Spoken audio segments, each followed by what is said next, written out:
Hello everyone, welcome back to my YouTube channel with a new tutorial. So let's begin. तो आज इस video में हम पढ़ने वाले हैं class 8th maths chapter 17 exercise 17.2 R D Sharma से। ठीक है, तो इससे पहले का जो एक्सरसाइज है वो मैंने ऑलरेडी सॉल्व करा दिया है। अगर आपने नहीं देखा है तो आप चैनल पर जा करके देख सकते हैं। ठीक है, तो आइए बढ़ते हैं एक्सरसाइज 17.2 को कैसे सॉल्व करेंगे। ठीक है, मैंने इसका इंट्रोडक्शन वगैरह सब बता दिया है इससे पहले वाली एक्सरसाइज में। अगर आपने नहीं देखा है तो आप वहाँ जा करके देख सकते हो, फिर आपको और अच्छे से समझ में आएगा। मैं यहाँ पर भी आपको ट्राई करूँगा पूरी तरह से क्लियर कर दूँ। तो देखिए यहाँ पे क्वेश्चन है हमारे पास, which of the following statement are true for a rhombus. Rhombus मैंने ऑलरेडी आपको बताया था क्या होता है रोम्बस, जिसमें जो इसके साइड्स होते हैं वो सारे सेम होते हैं चारों साइड्स, और जो ये जो होता है ना यहाँ पे जैसे स्क्वायर में 90 डिग्री का होता है वैसा इसमें नहीं होता है। ठीक है, जो आपका स्क्वायर है वो स्पेशल टाइप का रोम्बस है जिसमें ये 90 डिग्री का होता है एंगल उसका। ठीक है, लेकिन रोम्बस में सारे रोम्बस में ये 90 डिग्री नहीं होता है। ठीक है, और इसके जो डायगनल्स होते हैं वो सारे अलग अलग होते हैं। डायगनल्स जो होते हैं उसकी लेंथ अलग अलग होती है, डायगनल सेम नहीं होता है इसमें। ठीक है, तो देखिए अब यहाँ पर क्या है क्वेश्चन हमारे पास फर्स्ट वाला, it has 2 pair of parallel side. मतलब रोम्बस में क्या 2 पेयर ऑफ पैरेलल साइड हैं? तो हाँ देखो, ये वाला सामने इसके पैरेलल है, ये वाला इसके पैरेलल है, तो यहाँ ये हो जाएगा आपका ट्रू। नेक्स्ट है, it has 2 pair of equal side. हाँ देखो 2 पेयर है इक्वल साइड के, ये इसके इक्वल है, ये वाला इसके इक्वल है। ठीक है, तो ये भी ट्रू है।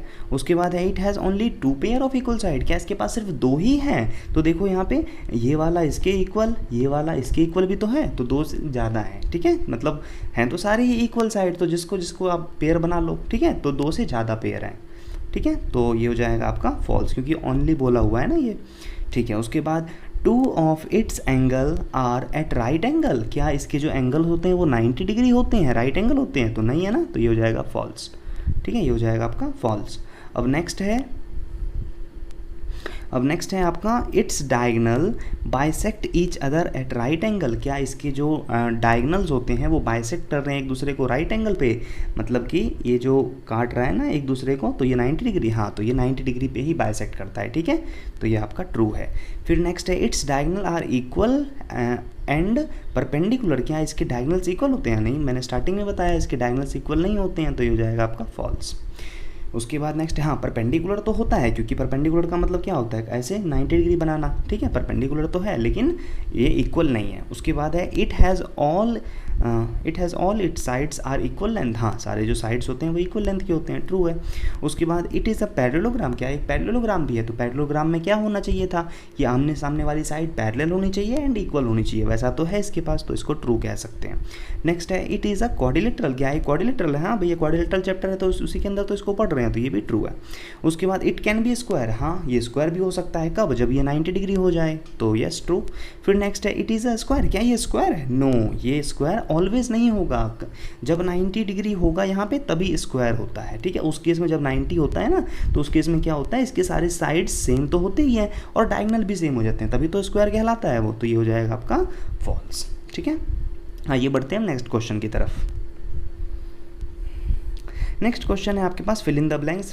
फिल करना है इसको। जनरली मैं ये सारे क्वेश्चंस कराता नहीं हूँ, फिर भी मैं करा दे रहा हूँ क्योंकि कंसेप्ट क्लियर हो जाए बच्चों का अच्छे तरीके से। देखिए नेक्स्ट है आपके पास यहाँ क्वेश्चन कि a rhombus is a parallelogram in which. एक रोम्बस जो है उसको पैरेललोग्राम है, क्यों है? क्योंकि उसके अपोजिट साइड्स क्या है, सेम है एंड पैरेलल है। तो opposite sides are same and parallel. ठीक है, वही चीज़ यहाँ पे लिख देना है, opposite side are equal and parallel. ठीक है, इसलिए ये पैरेललोग्राम है। नेक्स्ट है, a square is a rhombus in which. एक स्क्वायर जो है वो रोम्बस है, इन विच क्या होगा उसमें, जिसमें वो 90 डिग्री का हो जाएगा। ठीक है, एक स्क्वायर रोम्बस होगा कब, जब वो उसका जो एंगल है वो 90 डिग्री का हो जाएगा, यानी कि राइट एंगल हो जाएगा, इन विच राइट एंगल। नेक्स्ट है, a rhombus has a all it's side of dash length. Rhombus में सारे साइड्स क्या होते हैं, इक्वल। ठीक है, उसके नेक्स्ट है, the diagonal of a rhombus. Diagonal जो होते हैं रोम्बस के, dash each other eight dash angle, bisect each other eight 90 degree angle. ठीक है, बाइसेक्ट करने की काटता है उसको, जैसे ये डायगनल काटता है 90 डिग्री पे, तो वही हमें लिखना है यहाँ पे। ठीक है, नेक्स्ट है, if the diagonal of a parallelogram bisect each other at right angle, यानी कि जो पैरेललोग्राम है अगर उसमें बाइसेक्ट करे ऐसे 90 डिग्री पे, तो देन इट इज़ अ, तो उसको क्या बोलेंगे, तब तो वो रोम्बस ही बन गया ना, क्योंकि पैरेललोग्राम में अगर ऐसा हो जाए कि ये 90 डिग्री बन जाए तो वो क्या हो जाएगा, रोम्बस ही बन जाएगा। ठीक है, तो ये हो गया आपका सॉल्व, सेकंड क्वेश्चन भी कंप्लीट। आइए बढ़ते हैं नेक्स्ट क्वेश्चन की तरफ। नेक्स्ट क्वेश्चन है आपके पास, the diagonal of a parallelogram are not perpendicular. जो डायगनल होते हैं पैरेललोग्राम में, क्योंकि पैरेललोग्राम तो ये होता है आपका, ठीक है, आर नॉट परपेंडिकुलर, क्योंकि ये जो होते हैं वो बाइसेक्ट जो करते हैं ना, ये परपेंडिकुलर नहीं होते हैं, ये एंगल बड़ा होता है 90 से, ठीक है, बड़ा छोटा होता है लेकिन 90 नहीं होता है, और रोम्बस में 90 होता है। तो इज इट अ रोम्बस, क्या वो रोम्बस है, तो लिख देंगे साफ साफ no, it is not a rhombus. ठीक है, diagonal of a parallelogram are not perpendicular, और हमें पता है कि रोम्बस में क्या होते हैं, परपेंडिकुलर होते हैं, तो वही रीज़न यहाँ लिख देना है, in rhombus they the diagonal bisect at 90 degree. ठीक है, इसलिए ये परपेंडिकुलर है। चलिए आइए बढ़ते हैं नेक्स्ट क्वेश्चन की तरफ। नेक्स्ट क्वेश्चन है आपके पास, क्वेश्चन नंबर 4, क्या है ये, the diagonal of a quadrilateral are perpendicular to each other. क्या कह रहा है, डायगोनल ऑफ क्वाड्रिलेटरल, क्वाड्रिलेटरल का एक डायगोनल है परपेंडिकुलर ईच अदर, ठीक है, यानी कि रोम्बस है। Is such a quadrilateral always a rhombus, क्या ऐसा ऑलवेज रोम्बस ही होगा, if your answer is no then draw. अच्छा, फिर क्या कह रहा है कि ऑलवेज, जैसे मान लो कोई सा भी मैंने क्वाड्रिलेटरल बनाया, ठीक है, उस क्वाड्रिलेटरल में जो इसके डायगोनल्स होते हैं क्या ऑलवेज परपेंडिकुलर ही होंगे, 90 डिग्री बाइसेक्ट ही करेगा। हाँ भैया, ऑलवेज परपेंडिकुलर ही होगा, तभी तो वो कहलाएगा वो। ठीक है, तो ये क्या हो गया, अब जैसे बोलोगे आपकी स्क्वायर में भी तो सर ऐसा होता है, तो स्क्वायर में भी ऐसा होता है, तो स्क्वायर भी तो एक टाइप का रोम्बस है। ठीक है, तो ये हो गया, हाँ ये ऑलवेज क्या होगा, रोम्बस है। यस, कह रहा है अगर आपका आंसर नो होगा तो जस्टिफाई करना, तो यहाँ लिखेंगे yes it is a rhombus, और ऐसा डायग्राम बना दोगे बस। ठीक है, नेक्स्ट क्वेश्चन क्या कह रहा है, A B C D is a rhombus, A B C D एक रोम्बस है, चलो बना देते हैं, ए बी सी डी एक रोम्बस है। ठीक है, सारे साइड सेम होते हैं रोम्बस के, यहाँ उल्टा सीधा हो रहा है, कोई बात नहीं। उसके बाद एंगल ए सी बी, चलो नाम पहले लिख देते हैं, ए बी सी डी एक रोम्बस है। उसके बाद ए सी बी यानी कि डायगोनल भी बनाया हुआ है इन्होंने, तो वो भी हम बना देते हैं, कोई दिक्कत नहीं है। ठीक है, ए सी बी यानी कि एंगल ये वाली साइड कह रहा है, ये वाला एंगल हाँ इज़ 40 डिग्री, ये वाला 40 दिया हुआ है। Find angle A D B find करना है, ए डी बी यानी कि this one you have to find. ठीक है, ये वाला फाइंड करना है। तो बताओ कितना सिंपल क्वेश्चन है, देखो यहाँ पे इसको फाइंड करना है, तो हमें पता है कि हम जब इस ट्रायंगल को ले लेते हैं, अगर इस ट्रायंगल को अगर हम ले लेते हैं यहाँ पे, ठीक है, तो इस ट्रायंगल के अंदर आपको पता है टोटल सम कितना होता है, 180 होगा ट्रायंगल के अंदर का सम। ये वाला 40 है, ये वाला 90 होता है, ये तो आपको पता है, ये 40 ये 90 180 में से माइनस करेंगे तो ये वाला निकल आएगा, ये वाला क्या आ जाएगा 9 5 14 9 4 13 130 और ये 50, ये वाला 50 आ गया। अब ये 50 है तो ये वाला भी 50 हो जाएगा। रीज़न क्या है, अल्टरनेट इंटीरियर एंगल, जहाँ पे ऐसा जेड शेप बनता है ना, वहाँ पे ऐसा जेड शेप बन रहा है। ठीक है, तो जो ये होता है वही ये वाला होता है, तो ये वाला 50 है आपका, तो ये वाला भी 50 हो जाएगा। ठीक है, तो इस तरह से आप इसको लिख करके सॉल्व कर दोगे। ठीक है, क्लियर। ठीक है, आइए बढ़ते हैं नेक्स्ट क्वेश्चन की तरफ। नेक्स्ट क्वेश्चन है आपके पास क्वेश्चन नंबर 6। ठीक है, अगर आपने अभी तक चैनल को सब्सक्राइब नहीं किया है तो चैनल को सब्सक्राइब कर दो। वीडियो अगर पसंद आ रहा है, आपको समझ में आ रही है सारी चीज़ें, तो कमेंट करो, लाइक करो। ठीक है, आइए देखते हैं इस क्वेश्चन को कैसे करेंगे। If the diagonal of a rhombus are 12 centimetre and 16 centimetre, ये इंपॉर्टेंट क्वेश्चन एग्जाम में आ सकता है ऐसा।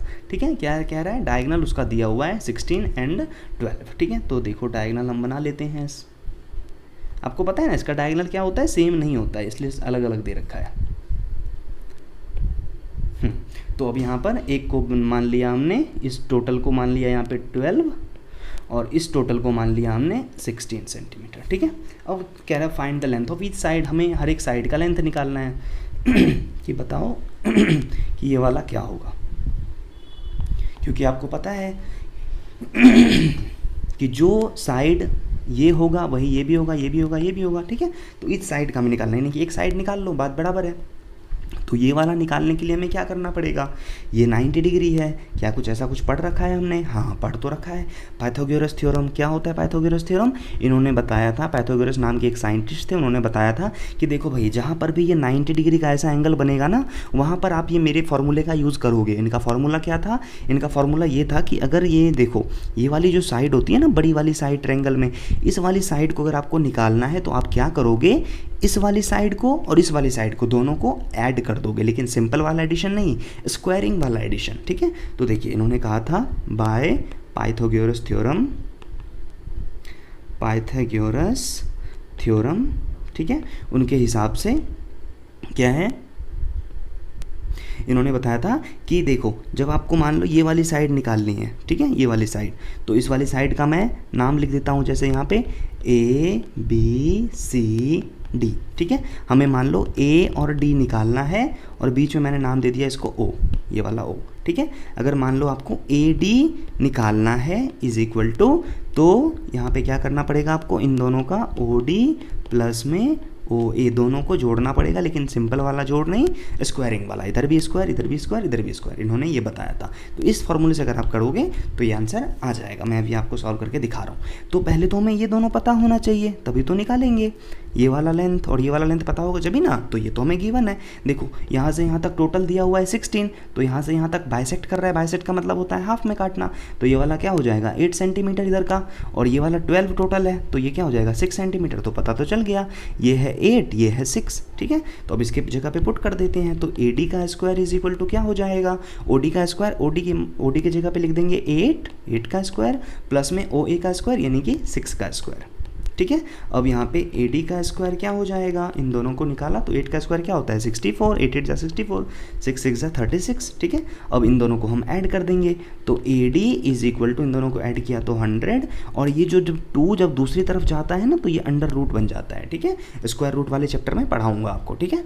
तो अब उसके बाद ये हो गया आपका AD क्या आ गया, AD इज इक्वल टू, अब कौन से ऐसे दो नंबर को मल्टीप्लाई करें ताकि 100 आ जाए, वो दोनों नंबर सेम होना चाहिए, तो वो कौन से होंगे 10 और 10, 10 और 10, ठीक है ऐसे।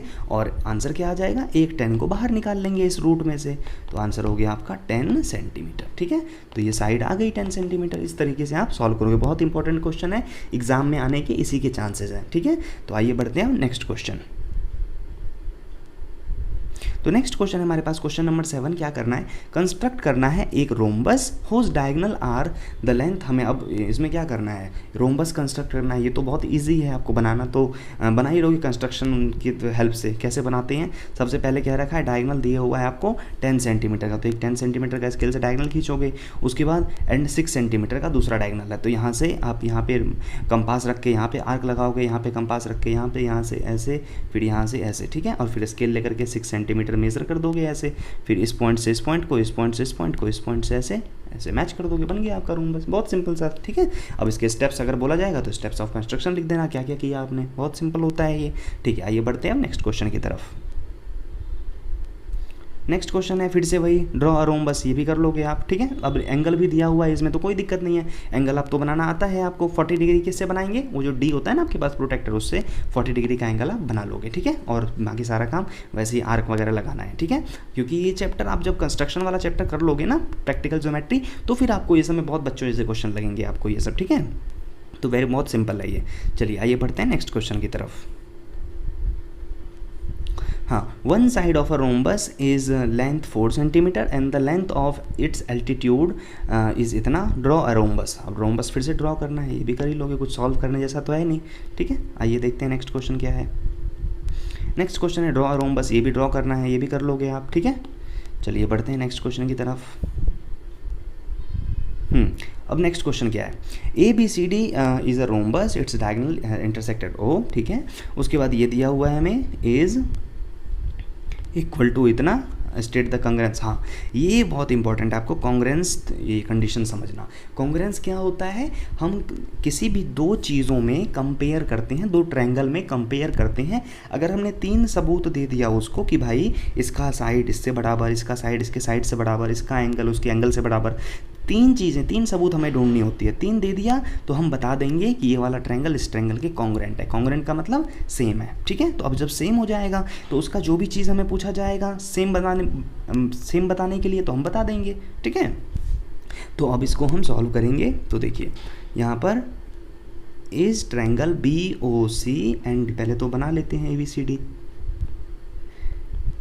बहुत इंपॉर्टेंट है ये, ऐसे क्वेश्चन एग्जाम में आ सकते हैं। ABCD इज़ अ रोम्बस, तो ABCD हमने एक रोम्बस बना दिया, ठीक है। अब उसके बाद क्या कह रहा है, डायगोनल एट्स O पे इंटरसेक्ट कर रहे हैं, चलो इसको भी बना देते हैं, ठीक है। ये पॉइंट O है। हाँ, अब क्या कह रहा है हमसे कि देखो ट्रायंगल BOC कहाँ है, BOC triangle BOC, this triangle यहाँ पे ये वाला ट्रायंगल है। उसके बाद DOC कहाँ है, DOC दिस ट्रायंगल, ये वाला और ये वाला, दो ट्रायंगल के बीच में हमें कंपेयर करना है यहाँ पे कॉन्ग्रुएंसी कंडीशन से कि किस कंडीशन से ये दोनों इक्वल हैं। बहुत सिंपल है ये, पता नहीं ऐसे क्वेश्चंस क्यों आते हैं। देखो क्या है, ट्रायंगल BOC इक्वल टू, चलो पहले तो अभी बताना है ना, बाद में लिखेंगे ना, इक्वल टू ट्रायंगल DOC, इन दोनों ट्रायंगल में हमें देखना है। तो देखो आप बताओ क्या क्या सेम है। एक तो OC वाली जो लाइन है वो क्या है, इस ट्रायंगल में भी आ रही है, इस ट्रायंगल में भी आ रही है, कॉमन लाइन है ना। तो OC is equal to OC क्या है, ये कॉमन लाइन है, कॉमन साइड, ठीक है। उसके बाद और कौन सी चीज़ है जो इक्वल है, देखो हमें पता है रोम्बस का जो साइड होता है वो भी इक्वल होता है, ये वाली साइड इस वाली साइड के बराबर, यानी कि DC इक्वल टू BC। यहाँ क्या लिखेंगे, साइड्स इक्वल होते हैं ना, तो ये भी हो गया। उसके बाद ये वाली साइड के बराबर, क्योंकि आपको पता था ना कि बाइसेक्ट करता है इक्वल, तो जो भी डायगोनल होगा उसको आधे आधे में काट देता है, ठीक है। तो ये वाला जितना होगा उतना ही ये वाला होगा, यानी कि DO इक्वल टू BO। तो ये हो गया आपका बाइसेक्टर डायगोनल, ठीक है, बाइसेक्टर डायगोनल, ठीक है। तो इससे तीन चीज़ हमने दिखा दी, तीन चीज़ से अब हम ये बता सकते हैं कि ये वाला ट्रायंगल दोनों क्या है, आपस में सेम है, कॉन्ग्रुएंट है, ठीक है। अब सेम बता दिया हमने, तो यहाँ लिखेंगे हम, इसलिए हेंस ट्रायंगल कौन सा, ऊपर में जो लिखा था हमने BOC कॉन्ग्रुएंट, ऐसे साइन बनाते हैं, इक्वल टू के ऊपर ऐसे करके, इक्वल टू के ऊपर ऐसे करके साइन बनाते हैं, इसका मतलब कॉन्ग्रुएंट साइन है ये। ट्रायंगल DOC ये लिख दिया हमने, ठीक है। तो ये लिखने के बाद अब हमसे पूछा क्या है, also state angle BCO and DCO। तो देखो BCO कहाँ पे है, BCO ये वाला एंगल और DCO ये वाला एंगल, बताना है कि अब इस वाले एंगल को इक्वल बताओ। तो हाँ भाई, जब हमने ये प्रूफ कर दिया ना कि ये दोनों ट्रायंगल आपस में सेम है, तो अब इसकी सारी चीज़ें आपस में सेम हो जाएंगी, ठीक है। तो यहाँ पे बता देंगे, इसलिए ठीक है आपका जो है angle BCO equal to angle DCO, बस लिखना है बाय CPCT मतलब इसके तहत ही हमने बताया, ठीक है। इतना आपको नहीं सीखना, ये 9th 10th क्लास में सीखोगे आप ज़्यादा, ठीक है। बस इतना ही हमको इसमें लिखना था, बहुत सिंपल सा था। चलिए आइए बढ़ते हैं हम नेक्स्ट क्वेश्चन की तरफ। नेक्स्ट क्वेश्चन है आपके पास question number 12, so that each diagonal of a rhombus bisect the angle through the its passes, मतलब कि इसमें हमें शो करना है कि ये जो डायगोनल होते हैं इसके, ठीक है, ये जो बाइसेक्ट करता है ना डायगोनल, ये बाइसेक्ट करता है, यानी कि जितना ये एंगल होगा उतना ही ये एंगल होगा। तो ये हमें बताना है प्रूफ करके कि ये बराबर ये आपको दिखाना है। तो चले जाते हैं प्रीवियस क्वेश्चन पे भी जैसा हमने किया था, सेम वही चीज़ तो किया था हमने, ये वाला एंगल दोनों इक्वल है, बाइसेक्टर है। तो इससे हमने बता दिया कि बाइसेक्टर है, इक्वल है तो मतलब बाइसेक्टर है, बीच में से काटा है उसको। तो ये पूरा प्रोसेस आपको उस वाले क्वेश्चन में करके दिखाना पड़ेगा, ठीक है। आइए बढ़ते हैं हम नेक्स्ट क्वेश्चन की तरफ, बहुत सिंपल सा था, ठीक है।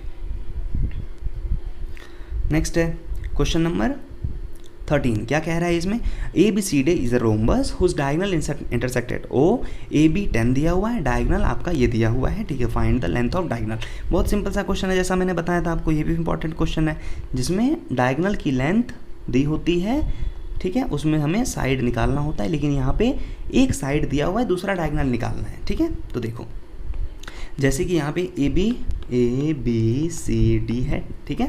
AB दिया हुआ है 10 सेंटीमीटर, फिर से वही पाइथागोरस थ्योरम लगाएंगे, एंड BD यानी कि ये पूरा वाला बड़ा वाला जो है ये दिया हुआ है 16 ठीक है, हमें निकालना है ये वाली साइड, ये कितनी होगी। तो आपको पता है यहाँ पे क्या हो गया, यहाँ पे पाइथागोरस थ्योरम लगेगा। तो पाइथागोरस थ्योरम लगाएंगे, यहाँ 90 डिग्री बन रहा है एंगल, तो इस ट्रायंगल के अंदर पाइथागोरस थ्योरम। अब ये हमें ये बड़ा वाला साइड दिया हुआ है, ठीक है। तो फॉर्मूला क्या पढ़ा है हमने के लिए, क्या पढ़ा है हमने कि ए बी का स्क्वायर इज इक्वल टू किसके बराबर होता है, इसका और इसका सम, लेकिन स्क्वायरिंग वाला सम, यानी कि ए ओ का स्क्वायर प्लस में बी ओ का स्क्वायर, ठीक है। ऐसा हमने पढ़ा हुआ है बाय पाइथागोरस थ्योरम, ये चीज़ लिख दोगे ऊपर। अब उसके बाद इसमें से हमें ये वाला निकालना है। तो लीनियर इक्वेशन में आपने ऑलरेडी सीख रखा है, अगर किसी भी चीज़ को हमें इधर उधर ट्रांसपोज करना है, इधर उधर भेजना है, तो हम भेज सकते हैं उसके साइन चेंज करके। तो आपको पता है कि मुझे क्या करना है, यहाँ पे ये वाली चीज़ें निकालनी है, ठीक है, ये वाली चीज़ें निकालनी है। तो ये वाली चीज़ें जो आ जाएगा, मान लो 5 आया, 6 आया, कुछ भी आया, उसको डबल कर दोगे तो पूरा डायगोनल निकल जाएगा। तो ये वाली चीज़ निकालने के लिए इसको हम अकेला छोड़ देंगे, इस वाली चीज़ को हम इस तरफ उठा के ले आएंगे, तो ये वाली चीज़ इधर प्लस में, इस तरफ आके माइनस हो जाएगा। तो यहाँ लिखेंगे हम ए बी का स्क्वायर माइनस बी ओ का स्क्वायर इज इक्वल टू ए ओ। यानी कि साफ सी बात, अगर हमें बड़ी वाली साइड निकालना होगा तो हम इन दोनों का एडिशन कर देंगे। अगर हमें कोई छोटी वाली निकालनी होगी, चाहे ये वाला चाहे ये वाला, इन दोनों में से कोई एक निकालना होगा तो इस बड़े वाले में से माइनस कर देंगे। लेकिन चाहे प्लस करो चाहे माइनस करो, दोनों सिंपल वाला नहीं होगा, ऑलवेज स्क्वायरिंग वाला होगा, ये आपको ध्यान रखना है, ठीक है। तो कर लोगे इस क्वेश्चन को, चलो मैं करा ही देता हूँ इसको पूरा। तो ये आपका हो जाएगा, ए बी के जगह पे लिखूंगा मैं 10 का स्क्वायर, माइनस में बी ओ की जगह पे लिखूंगा मैं 8 है, ये इसका आधा 16 है तो इसका आधा 8 हो जाएगा। तो ये 8 का स्क्वायर इज इक्वल टू ए ओ की जगह पे तो ए ओ ही नहीं लिखूंगा मैं, क्योंकि यही निकालना है। अब उसके बाद ये क्या हो जाएगा, इन दोनों को स्क्वायरिंग करेंगे तो 100 माइनस 8 का स्क्वायर 64 इज इक्वल टू ए ओ का स्क्वायर। अब आपको पता है कि ये स्क्वायर जब दूसरी तरफ जाता है तो अंडर रूट बन जाता है, तो ये दोनों को माइनस करूंगा तो क्या हो जाएगा, ये हो जाएगा 36 is equal to A O.